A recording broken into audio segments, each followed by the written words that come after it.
Okay, so turn on the screen here. Today is all about marketing and customer acquisition and guerrilla marketing. That's interesting. The tab has crashed. Why is that?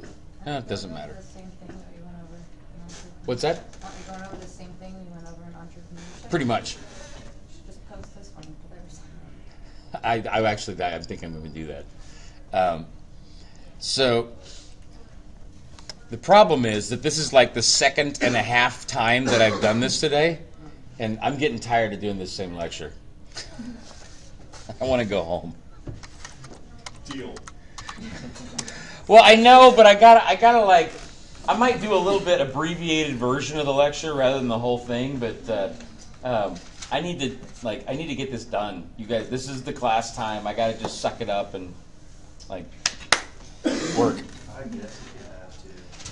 So, well, we might get done a little early, but I'm going to just dive in and deal with it. Oh, that's not what we want. We want 3450.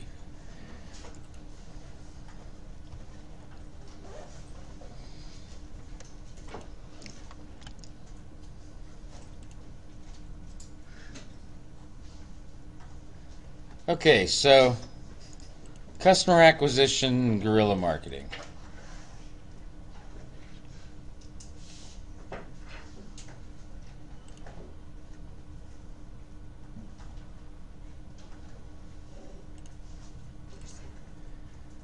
So,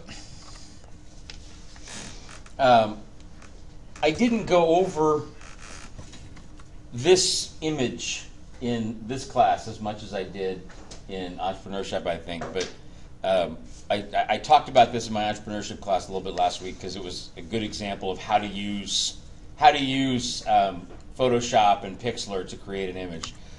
But thank you.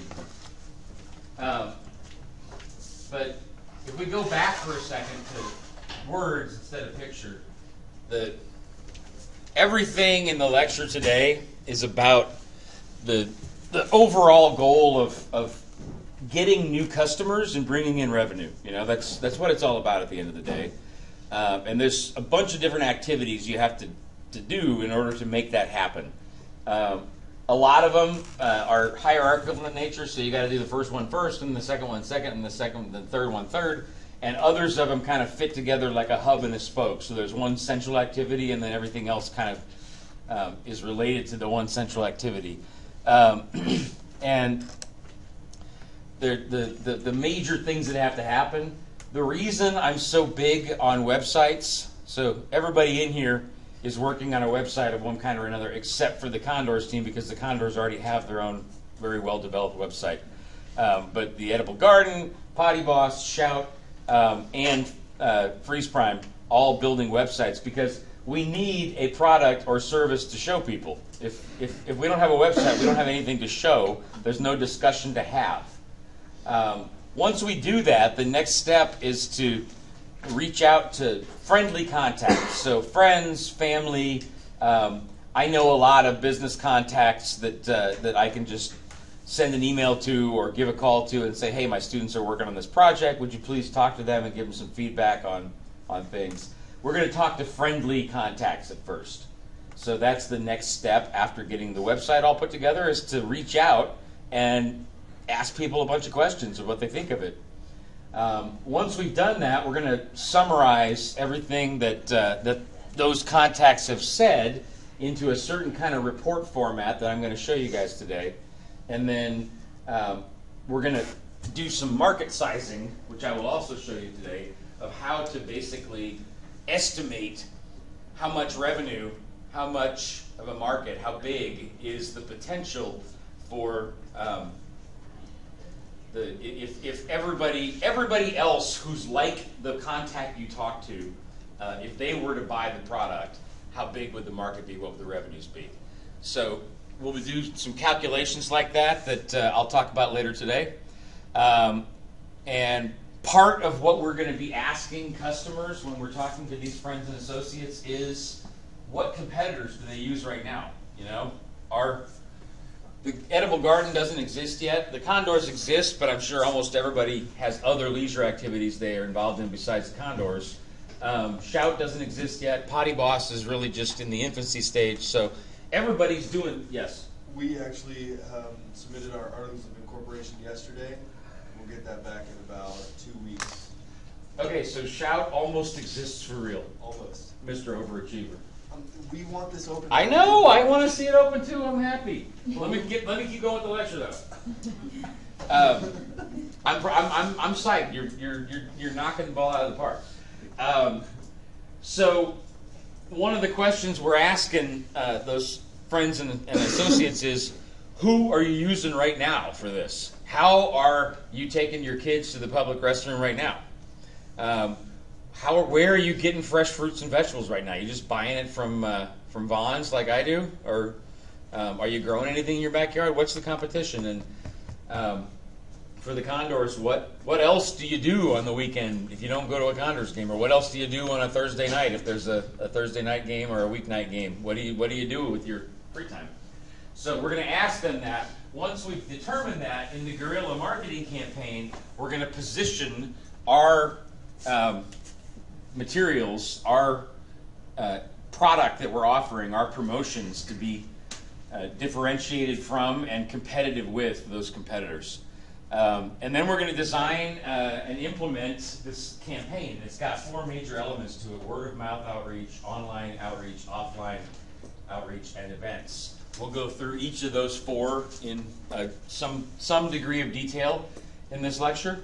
And then the last thing is, you want to track every possible piece of information that you're getting back as you're sending out various messages in the guerrilla marketing campaign. You want to make sure that you have a database set up so that you can capture all the information you're getting back from that campaign. So that's what it's all in words. This is what it all looks like in a picture, and I've got a bigger version of this on my website, so let me pull that up quick. If you'll notice here at the top, this is basically the website that you're building. Message and materials, that's basically all in the website. Eventually, we're going to take little snippets of the website, and we're going to put those on Facebook too. We'll take little snippets of the website and use it for LinkedIn.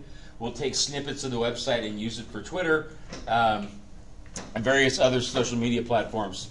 But it all starts with the website. So once we have the website done, we can take little pieces of it out and use them in the other different social media platforms. So you'll notice website and message and materials up here. Team, this is you guys in the middle here. You're going to go out and talk to friends and associates. And out of those friends and associates conversations, you're going to basically develop some reports. So there's going to be a customer vignette, there's going to be a market sizing estimate, there's going to be a competitive positioning map. So you're going to have basically 1, 2, 3 documents that describe and summarize what that contact said to you. And then we're going to basically do some estimates on how many other people or how many other businesses are there out there just like that person we did a report on, and we're going to do some estimates on size. Once we put all those reports together, then we'll have four different outreach methods for guerrilla marketing. One of them is just basically word of mouth outreach, talking to people either via email or phone or text or in person or via social media networks. One of them is a whole bunch of different online methods we can use, anything from Google AdWords to Yelp to Groupon to search engine optimization. Offline is things like posters, brochures, little trinkets. You know, I have a La Quinta Inn pin here. Pretty much every pin I own is an advertisement for somebody. We can do stuff like that. That's all under the offline area. And then events. Events is things like, you know, meetup events like this thing that I'm thinking about having us do on Thursday instead of having class. Trade shows, conventions, just coming to classes and giving presentations, stuff like that. Or like the Tupperware parties that we're talking about having for Potty Boss. That would be under events. So, and then we want a way to make sure that we're capturing everything that the market says to us and keeping it in the database. That in its entirety is what I want to talk about in customer acquisition and guerrilla marketing. So, coming back to the PowerPoint slides.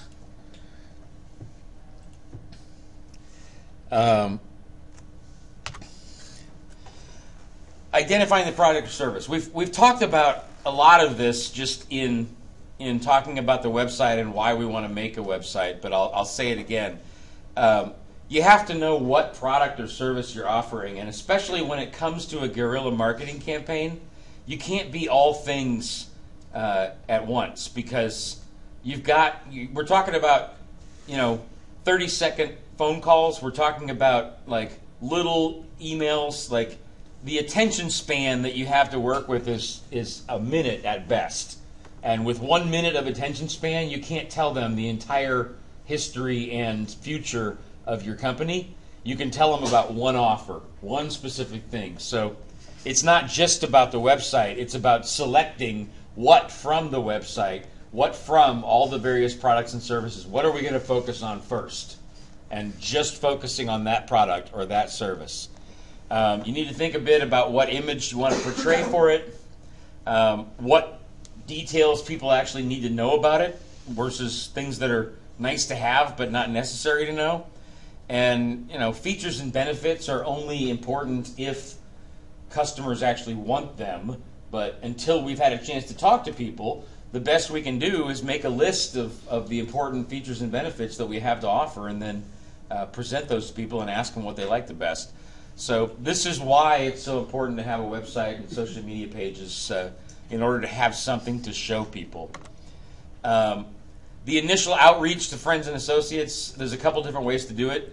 In the case of the Edible Garden, we're going to be sending out a lot of emails. We might end up doing some social media outreach as well, just to get as many. And it says survey link here. That's exactly what we're doing. We're building an online survey on Qualtrics to try and get as much input as we can from everybody on campus. That's one way to do new customer outreach. Another way, which is probably going to be relevant for Shout, is just getting on the phone, calling various bureaucratic agencies, getting on the and calling various, sending emails as well, but getting on the phone, just talking to contacts that we know in the agencies that need to approve things, and talking to contacts that we know in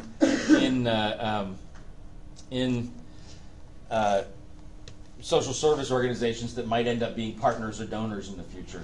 So there's phone outreach, and then in-person outreach. That's really what we're talking about for Potty Boss and for the Condors.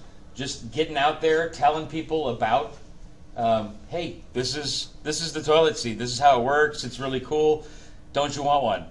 Or in the case of the Condors, just getting up in front of classes just like this and saying, hey, it's going to be December 2nd.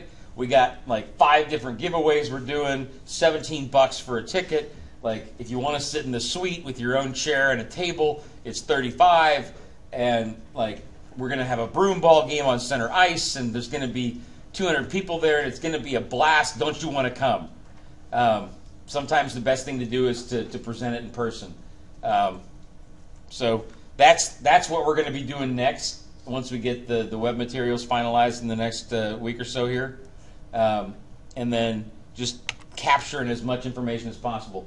The way we want to summarize that information, once we've gotten the information, is in this format. So, first of all, I'm gonna leave this target customer thing a little bit here, because it's pretty clear in our projects right now already whether we're talking about consumers or businesses. I will mention that in the bigger picture, not necessarily relevant for our projects in here, but in the bigger picture, you want to talk to influencers as well, not just customers. Sometimes sometimes, if I take the Edible Garden Project as an example, sometimes the best thing we could do is talk to somebody in the community, like, the deputy mayor, or one of the judges in town, or the sheriff or something that actually has no official link to the garden, but is a fan of community gardens.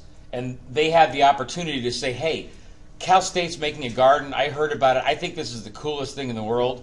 It's not an official endorsement, but as a private individual, I think this is great, and I think everybody should be a part of it. Like, that person may not actually come to the garden very much, but just because they said it's something cool, it's going to have a huge impact on the rest of the city of Bakersfield. So sometimes the people we want to talk to aren't just potential customers, they're also opinion leaders. And there's 7 specific things that I want you guys to find out. There's 7 specific questions I want you to ask of these friends, associates, contacts that we're going to be reaching out to. First thing is, how often do they spend money on whatever it is that we're talking about? So in the case of the Condors, how often do you go to sporting events? How often do you go to live entertainment of one kind or another, whether it's music or sports events or a play or a movie or something? A movie's a little bit different, but how often do you go to a play or a show? Or it's all in the same category. How often do you go out to the bar? Or how often do you go out to listen to live music? It's all competing products for the Condors. How often do you do it? In the case of Shout, the question is, how often, what is the timing for donations? What is the timing for grant money? You're talking about what are the deadlines and cycles for various applications, basically, is what you guys are finding out. Potty Boss, how often do you spend money on stuff for your kids? Is basically what you're asking. And the Edible Garden, there's so many different things, we want to ask people there. How often do you want to? How often do you do outdoor hobby activities? How often do you go shopping for food, for fresh food? All kinds of different things about the frequency. We want to know money-wise, how much do people pay? Is one of the biggest things I want to know for the Condors Project is, are people willing to pay $35 a ticket? Are they willing to pay $22? Is $17 too much? Are we going to have to go back and just sell at $11? Would they rather be in the nosebleed section and pay $11, or would they rather be closer to the ice and pay $17? I don't know. Either answer is acceptable to me. I just want to know what the answer is. Freeze Prime, are you willing to pay $9 if you could pay $4, for the recycled antifreeze? Are you already accustomed to paying $16, so $9 is great?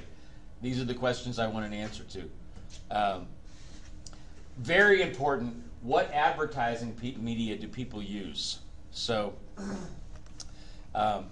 if they don't already know about, if they weren't a friend of yours, they weren't a contact of ours, how would they find out about this activity? Would they go on Google and do a search? Would they just listen to recommendations from their friends? If they got an email in their inbox advertising something, would they respond to it?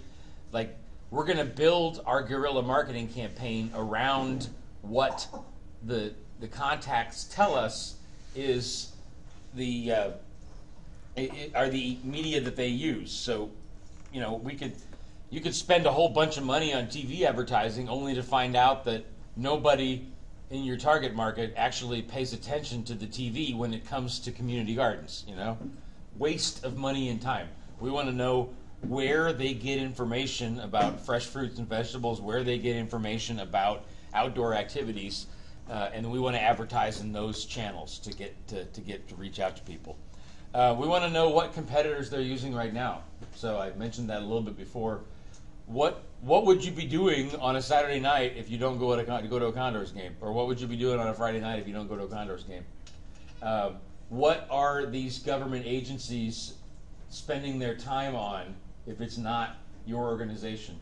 What are these donor foundations spending their donations on if it's not your Shout group home. You know, that's your competition. What are they doing right now? Demographics, very important. For individuals, we need to know age, income level, gender, marital status, occupation, where they live, things like that. For businesses, we need to know the industry that they're in. Ferris, say. We need to know the industry that they're in. We need to know the size, how many employees they have, what their revenues are. We need to know where they're located. If possible, we need to know which customer segments they're active in. That kind of information. And then general impressions. So, you know, at the end, there's two questions that you want to ask. First of all is, what else do you want to tell us about the garden? If you notice, once I introduce the garden team to Qualtrics, you'll notice I included a question at the end. What else do you want to tell us? It's just a big text box. Tell us whatever you want. Like I'm trying to ask some questions about the crops to plant, about the landscaping, about activities, but you want to make sure to ask everybody when you're doing outreach, what else? So every time you talk to people about Potty Boss, what else? You know, do you even need the bag? Do you actually need like wet wipes in a different convenient format? Anything. What is it that? What else do you want to tell us? And then finally, you know, our initial outreach is kind of just getting input rather than selling things per se. It's a little bit different for the Condors and the Potty Boss project because we're going to just be doing presentations right off the bat. But you want to make sure to ask, hey, do you want to participate in this too? So shout as you're going around and talking to various contacts that are in various donor organizations. Ask them. You know, when you guys are doing donations later this year, should we apply? You know, can we keep you in the loop? Do you mind if we like put you on our radar screen for as a donor? They might say yes. Like, make sure to ask at the end. Like, do you want to be part of this? And then once you've asked all those questions, I want it in this format. So this is actually a great example for the Condors team here because this is a profile of me that we did last spring for the Condors project. So if you ask me all these questions, the answers would be for purchase frequency. I'm a season ticket holder, so I've got a 6-game package that I buy, and when I don't go out to Condors events, I'm pretty much going out a couple times a month for entertainment of one kind or another. Price point, I paid $300 for the 6-game package. I usually spend $100 to $200 on a night out, like with me and a date, or me and my dad. Like I'm usually not going out alone, so I'll spend $100 to $200 on a fun night on average. Advertising media, I pay attention to a lot of stuff, so I certainly listen to word of mouth most importantly. But if I'm looking for something to do on the weekend and I want to like shake it up, I'll go on Google and like just search on sports events or you know, live entertainment. I'll just sometimes go on Google and do a search of what else is going on in town. If I see any kind of Yelp Yelp like reviews for things around town, I'll certainly look at those. If I get an email and the title line looks fun, I'll open it and see, yeah, is this like a legitimate event or is this some kind of like spam? If it looks cool, then I'll open it and I'll pay attention to it. I'll also respond to posters and brochures. Not everybody does the same thing, but you know, ask that question and you'll get the answer. If you were doing this interview with me, if I'm not going to the Condors game, I'm either going to a bar or a restaurant somewhere or I'm listening to live music. Demographics, 44, single, no kids, about 110 that I make. I'm a professor, I live in Westchester, and I work here at Cal State. Those are the basic answers that you want to get from a consumer. If it were a business, the answers you want to get, like I said, are industry that they're in, number of employees, amount of annual revenues. You're going to want to get, if possible, customer segments. Those are the basic pieces of information that you want to get. And then general impressions, you know, in general, if the Condors were to ask me overall, if somebody were to ask me overall, what do I think about the Condors? I think it's just a fun time, you know? Like, it's really inexpensive. Like, 35, 40 bucks, you got center ice tickets at a Condors game. That would cost 500 or $1,000 if you went to a Kings game. It's really cheap entertainment. It's fun. It kind of has a small town feel to it because the stadium's not very big. The promotions are all local promotions about Bakersfield, but it still has like a link to the outside world. The Condors are the farm team for the Edmonton Oilers, so there's still this connection with the NHL and the rest of the world. It's just a really fun experience, and for me, yes, I want to be told about any new Condors events because I think it's fun, and I'd love to be a part of any of them that I have the time and the money for. So those would be how you summarize answers if you interviewed me as a like potential contact beta customer for the Condors. Market sizing. So once you've done those interviews and summarized everything,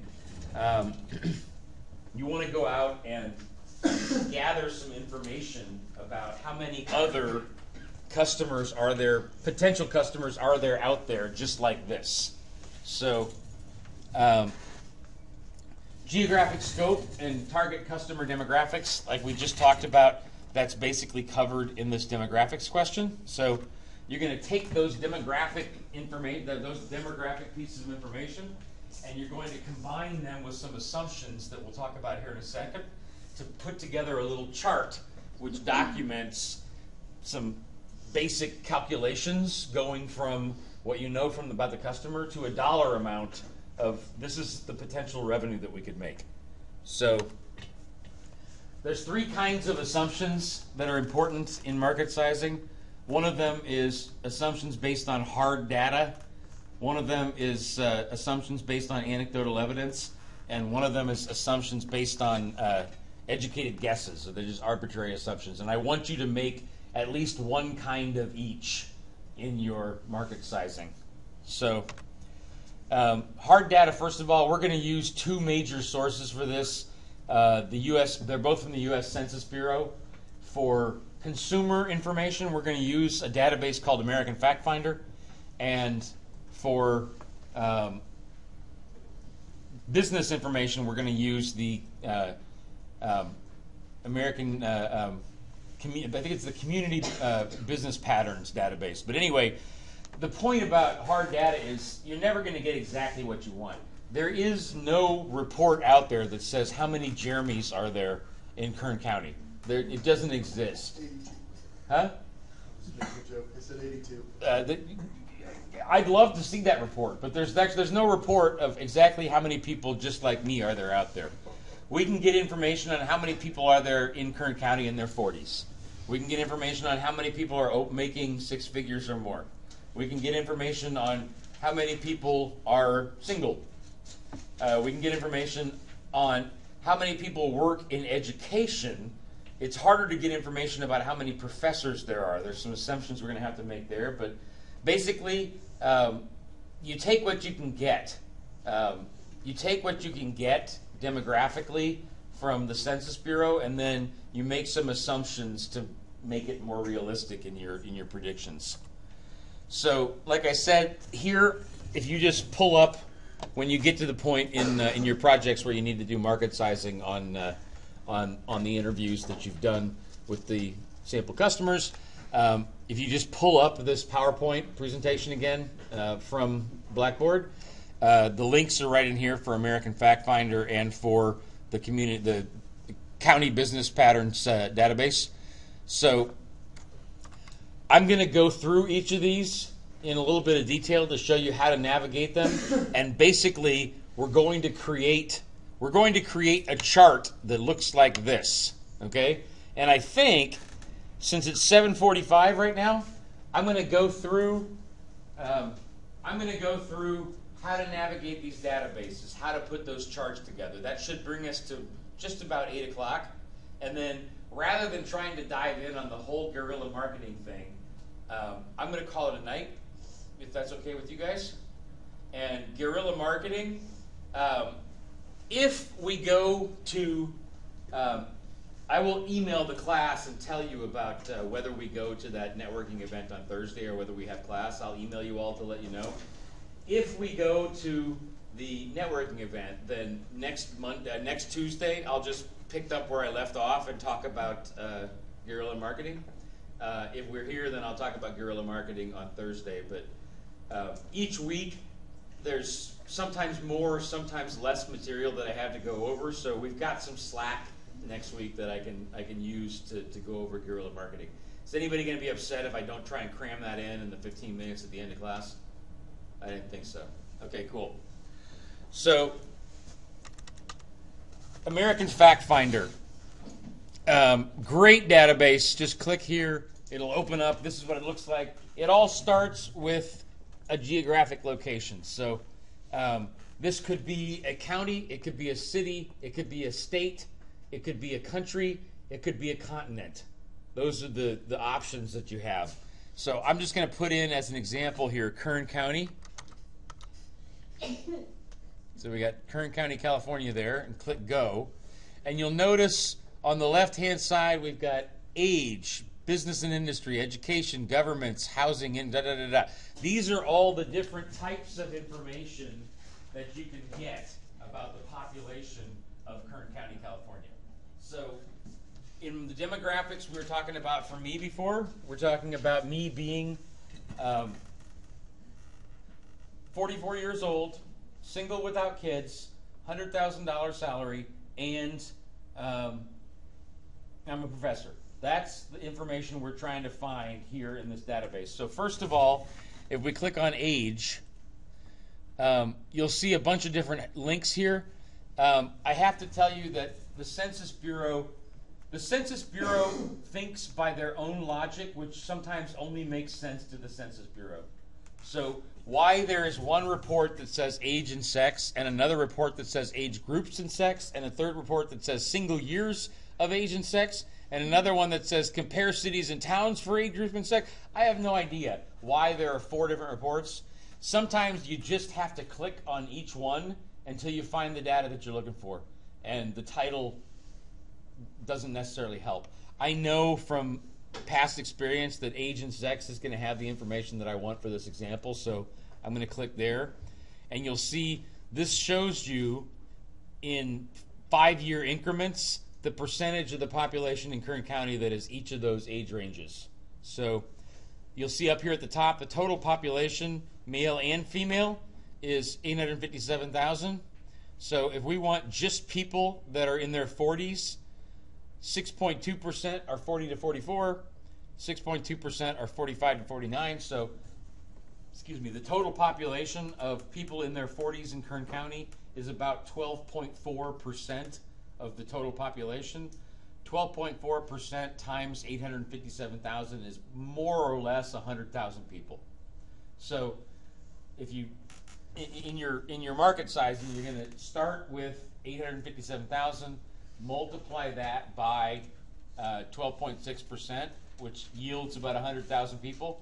And then that's how many people are in their 40s. So after that, we need to know how many people are in their 40s and are single without kids. And how many are making $100,000 or more. So the single without kids thing, oh, actually, let me say one more thing. Up here at the top left-hand corner that I've just highlighted, this is the information I want you to use in a footnote for wherever you got the information, okay? This number, the S0101 and the age and sex 2010 to 2014, this title is the unique identifier that will tell me which report you use from the Census Bureau. So if I want to go back and check your numbers, that's how I'll know how to find it. So that's what I wanted you to use for the footnote. Getting back to finding information on income level and marital status, if we go down here to income, again, a bunch of different titles. Who knows why there's so many titles? I know that income in the past 12 months is what is going to give me the data that I want. So clicking on there, you'll see here percentages of household income for various levels. Now, I am a non-family household because I'm just a single individual. So we're going to use those percentages here, and 6.4% earn 100 to 150, 1.6% earn 150 to 199, and 1.3% earn over 200,000. So if you add those three together, 6, 7, 8, 9, it's about 9.3%. So in round numbers, we'll call it 10%.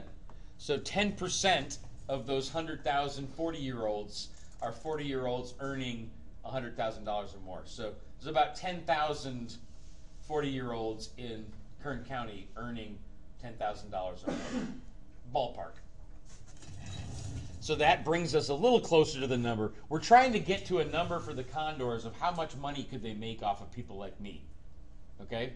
So we've got everything narrowed down to age range, income level, and marital status, but we still need profession. So if we want to find out how many of those 10,000 40-year-olds, 10,000 single 40-year-olds are professors, then we go to business and industry and look at occupation by sex and median earnings. And you'll see here total, male, female, there's a whole bunch. If you just look at the total column in the very first one, there's about 320,000 total workers in the workforce. So the rest of the population of Kern County is either younger than 16 or past retirement age. So even though it's 850,000 population, the working population is only about 321,000. And it'll show you here the number of people working in all kinds of different occupations, including education, legal, community services, arts, and media. So we can get to education, training, and library occupations, but that doesn't tell us just professors. That tells us in education there's professors, there's high school teachers, there's junior high teachers, there's elementary school teachers. And then within each of those, there's teachers and there's administrative staff. So the first thing we need to do to get to a number for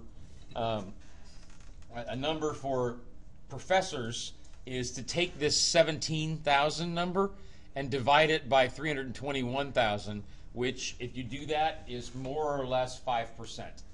So then, within that 5%, there's about 4 different categories of teachers that are all part of that 5%. So if we do an educated guess assumption now in this case, okay, 4 different buckets, that would be 25% each.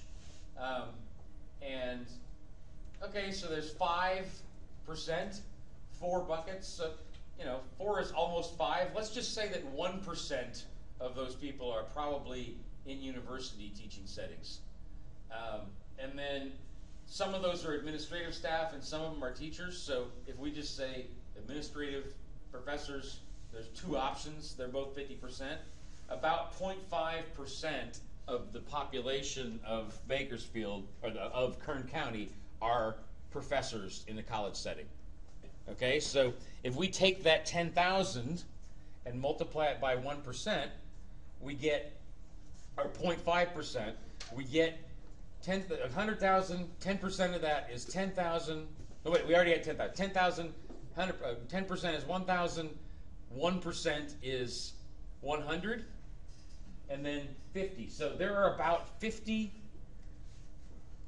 40-year-old professor single earning more than 100,000. There's about 50 of me in Kern County, basically. Okay? So then, if we got all that information, if we go back to the chart here, you'll notice, so the product or service that we're trying to figure out is how much could the Condors make off of selling tickets, concessions, and souvenirs to people like me. So geographic region, like we said, is Kern County. Customer profile is single adult male professionals, 40 to 50 years old, 100,000 or above. So you'll notice here the 12.6 number, the 9.3 number. I did not actually go in the last time I did this and split it out by professors too. But if you saw a professor's number, then you would see 0.5% also listed here. 0.5% are professors. Anecdotal assumptions. I said that I spend between 100 and 200 bucks a night on when I go out on average. So anecdotal assumptions are things that don't come from a report somewhere. They don't come from an official book or a source on the internet, but they come from reality. I know how much I spend, so that's not just a guess. It's based on reality, but it's not based on an official source. That's what an anecdotal assumption is. Usually your anecdotal assumption in this class is going to be price that people are willing to pay. So if you add in the anecdotal assumption of $150, the only other thing that we need is not everybody like me, not all 50 Jeremys are going to want to go to a Condors game. You know, some of them might want to go to music instead. Some of them might want to go out to a bar. Some of them might want to go to a restaurant. Not all of them are going to want to go. So the last assumption is here, 10% market share. I'm very superstitious about the number 10. I think if you do anything 10 times, at least one of them is going to work out. So if you assume that 10% of the people like me are probably going to want to go to a Condors game, we're going to add that 10% in here at the end. So the only thing we didn't add was the 0.5% that was just for professors. So this is, regardless of occupation, every 40-year-old single person earning over $100,000 in Bakersfield.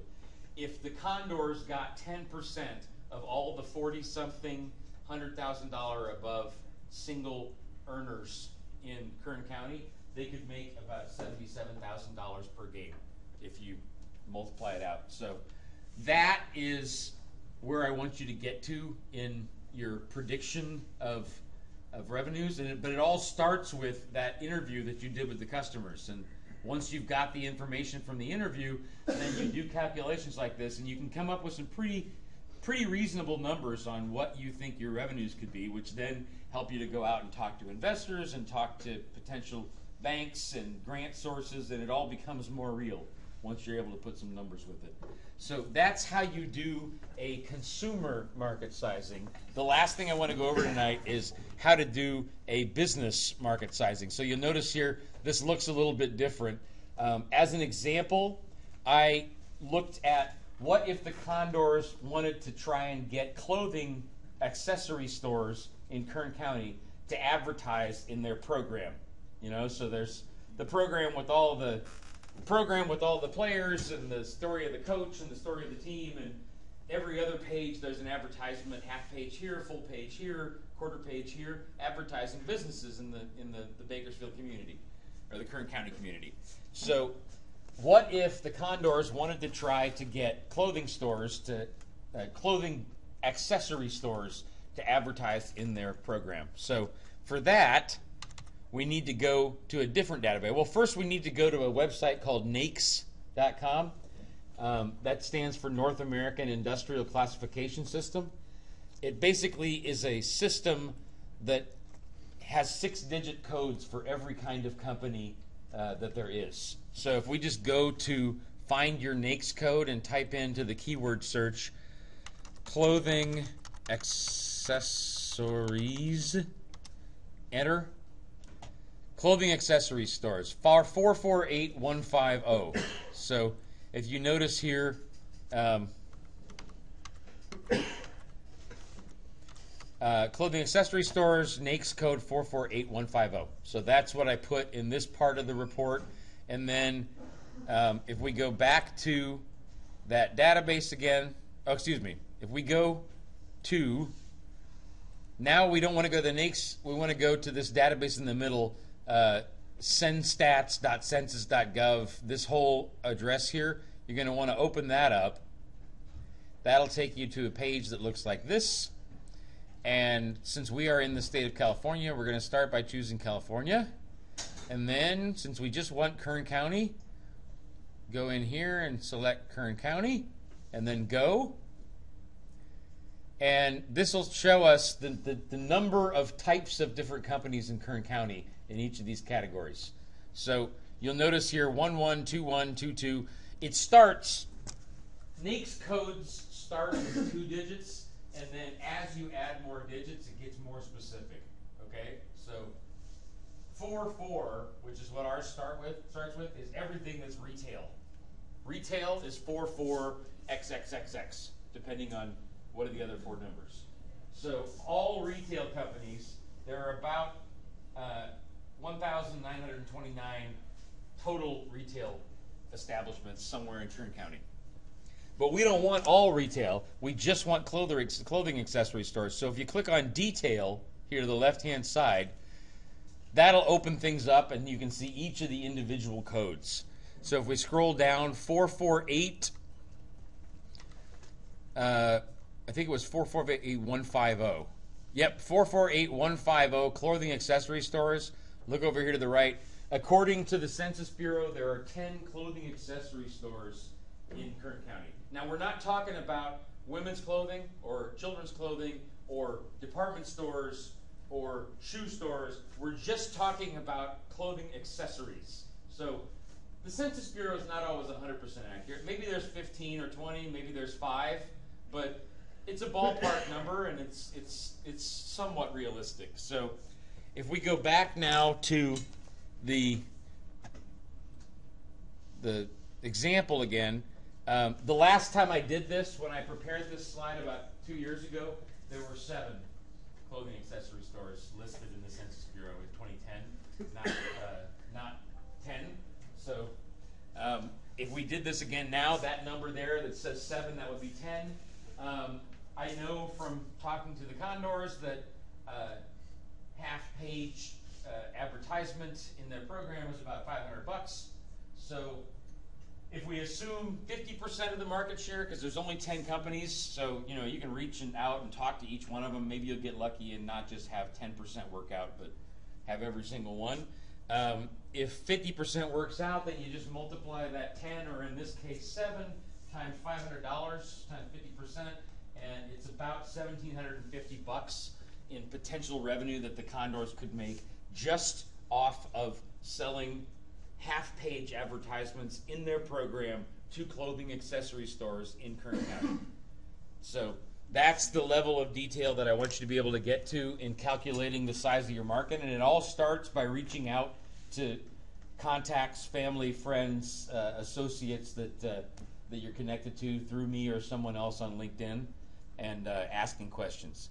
So that brings us to the end of the first part.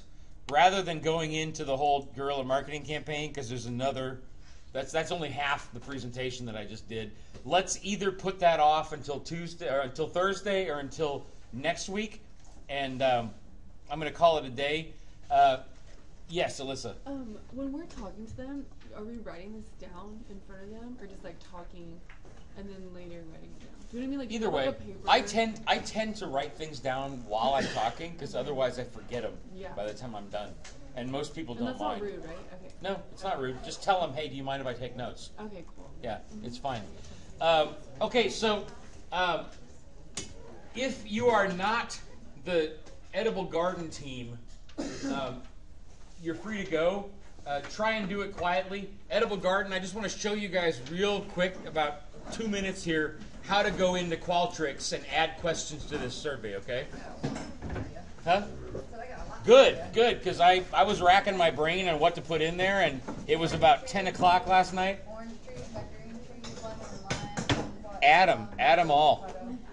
But please, you go in and type that rather than me, okay? Okay, so here. And then peppers. Yep, peppers. I got peppers in there. Yeah, but do you want red, green, yellow, hot peppers, peppers? Yep. Brent, were you going to ask me something or just? Okay. Okay. Edible Garden team. First thing you need to do is first thing you need to do is go in and click on that link. If you have not registered for Qualtrics, go in and register for Qualtrics, okay? As soon as you've done that, then you're going to go www.qualtrics. Can I also separate your, I want to separate the trees from the fruit? Yes. Let me finish my explanation first, Lauren. Okay, so you're going to go www.qualtrics.com, okay? Click enter, and then going to go log in. Once you've created an account, then you can log in with whatever your username is. Mine is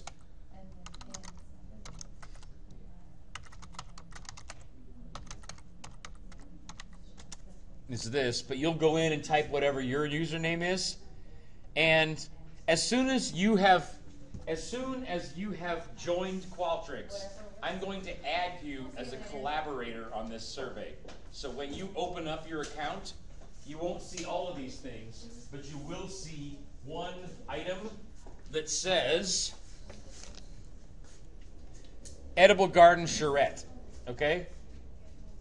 So if you click on that Edible Garden Charrette, that's going to open up the survey. And then you're going to need to click Unlock right here at the top of the page in order to be able to start editing it. Okay? As soon as you click Unlock, just say, yes, it's okay. You can go in here, edit any of these things. You know? How do you put another question? I'll show you that in a second. If you want to change this to allow like a free text entry, you know, so the other category that I have at the bottom, you can tell Qualtrics I want to allow text entry just by clicking on the little thing here to the right hand side. If you want to add more questions, over here on the right hand side, number of choices 29, just add 30, 31, 32, however many more you need. You'll notice down here at the bottom now it has added additional ones. Okay? If you want to ask a question that is not multiple choice, up here at the very top, question type. You can ask multiple choice. You can have a matrix. Is that a question, Khaled? Okay. You can have text entry. You can have a slider. There's all kinds of different questions you can ask. It doesn't have to be multiple choice. So if you want to change the type of question, just go up here to the top to that little green area. The number of questions you can change by using that little toggle. If you want only one option rather than multiple answers, you can click single answer here under answers. If you click more, you can also have a drop-down list rather than everything listed all on the same page. You can have things vertical or horizontal. Basically, the right-hand side of the page here lets you manipulate everything about what the question looks like, what kind of question it is, etc., etc., etc. Okay? And you just click on the text or the question, you can edit what it is. If you want to add more questions, it's over here. And in order to open it up in the first place, you just need to log into Qualtrics, click on Edible Garden Charrette, and then click Unlock. And then you can go. If you want to add another question, so right now, go ahead, Lauren. Multiple choice under like peppers. Could I put like multiple choice for peppers? Yeah, you could have a question just about peppers if you want. I don't think we can have like multiple sub choices under peppers. You'd have to like put sweet peppers, like habaneros, serranos. You'd have to list them individually. Okay. But if you can figure out how to do it, play around and see if you can do it. I'm not an expert. I just know enough, you know. So if you're going to add another question, if you just scroll down, you'll notice here, create a question. You can also, if you wanted to put a question in the middle, you'll notice if you highlight any of these questions, there's a minus sign, which allows you to delete the question, and a plus sign on either side, which means you can add a question above or below. Okay? That should give you most of what you need to be able to go in and just dump questions in there. If everybody would go in over the rest of the week here and put whatever questions you think we should ask people on campus about the garden, I'll go in and clean it up and make it look pretty this weekend, and then first thing next week we can send it out to everybody. Does that make sense? Yes, Mohammed. Should we email you after we finish? Yes, please. After you've signed up for Qualtrics, email me to let me know, and I'll add you to the survey. Okay. Any other questions, Lauren? I know they want to do cooking classes and stuff, so should we put herbs in there? Yeah, I have herbs in there. Only a couple, but I mean, I do have like bay leaves, mint, rosemary. Okay. But yeah, there's all. Yes, please go to town. I can't remember all the things that we should put in there. I just yeah. Yeah, please put as much in there as you can. Does that make sense to everybody? Any other questions? Okay, I'll email you about whether we're meeting here or whether we're meeting downtown on Thursday. If we do meet downtown, then basically I'll give everybody full credit for attendance, whether you can make it or not, because, not necessarily you were not planning on having the class downtown. So I'll let you know in the next 24 hours where we're going to meet, and I will see everybody on Thursday. One of my other classes had extra credit at 7. Uh-huh. And if I don't know if I should miss your class though, because I don't know if it's worth it because your points are more than me. On Thursday? But I told you, I know if it's downtown, Basically- then I'll switch. basically, if you don't come downtown, then I can go I'm to going to that. give everybody full credit, whether they showed up or not. I won't know if you're here. But if the class is here, Oh, if it's here, yes. guess what?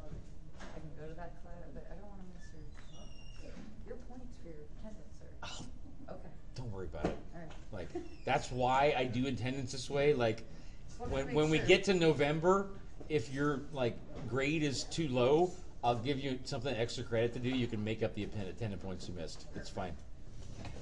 Jimmy, what's up? I heard from Justin that he emailed you about wanting to switch projects. Yes. So we're not allowed to switch to the other project, the tech project. Well, no, I need you to help with the web stuff for Potty Boss, but you can do another project in parallel if you want to do some of the tech stuff. That's fine. Oh no. I just need you to help with the stuff that we're already talking about for Potty Boss. But if you want to do another project, we can start migrating you guys over to another one. Does that make sense? Yeah, but originally we just wanted to see how the project was going. Uh-huh. Because then we only went over the first session, so then it's not like we did anything major, like with the web. Because Justin mentioned how he said, oh, we have like a big role on the website of the project, but I don't think that was necessarily true, because then it was anything that could be done with anyone else, and it was just like on the surface kind of stuff. So. Long story short, as long as the rest of the group can cover everything and be successful, you're welcome to switch. If the group needs you for something, then I need you to do whatever they need, and then you can switch. So if the team approves, then we can switch. Pretty much. basically. I'll make it work out, okay? Does that make sense? Yeah. I will get back to you guys about it by the end of this week or beginning of next week. I did the Yes. survey 10 points extra.